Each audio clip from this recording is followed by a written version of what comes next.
آج لوگ سمجھتے ہیں جہاد کرنا تو دہشت گردی ہے۔ حضرت سیدنا ابو ہریرہ رضی اللہ تعالیٰ نے فرماتے ہیں میرے پاک نبی علیہ السلام نے فرمایا کل قیامت دا دن ہوئے گا، شہید آ رہا ہوئے گا، معاشر دا میدان ہوئے گا۔ حضور فرماتے ہیں شہید دے جسم وچوں خون بہ رہا ہوئے گا، خون بہ رہا ہوئے گا ان دے زخماں دے وچوں،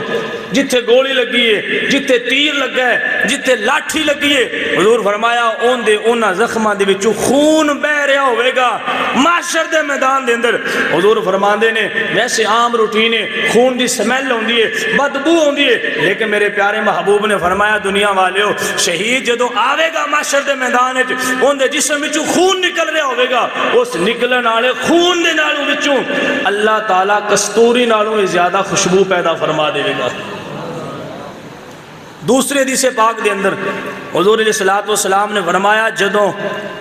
غازی جہاد کرنے واسطے راستے تے سفر کردہ ہے جا رہے ہیں، حضور فرماندے نے جدوں سفر کر رہے ہیں نا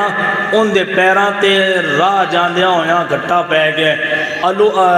غبار پڑ گئے، جی حضور فرماندے نے اے جہاد کرن جا رہے ہیں تے میرے اللہ نے اندے تے جہنم دی آگ نو حرام کر چھڑے، اینو جہنم دی آگ چھو نہیں سکتی۔ جڑا جہاد کرن واسطے سفر کر رہے تے یار جڑا سفر کر رہے جہاد واسطے اجے جہاد کیتا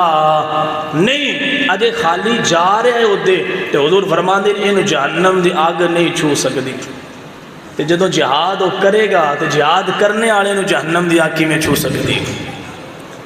ساڑھے سکول دے سلیبس دے وچوں جہاد والیاں آیتاں ختم کر دیاں گئیاں، بچیاں دے ذہن دے اندر فحاشی، عریانی، عیاشی دی محبت، فلماں، ڈرامیاں، گانیاں دی محبت پیدا کیتی گئی ہے۔ انہاں دے ذہن اور دل و دماغ دے وچوں جہاد والا ٹاپک ہی نکال دیتا گیا، وہ تے دہشت گردی ہوندی ہے۔ میں کہا سونا نا جتھے مسلماناں تے ظلم ہو رہا ہوئے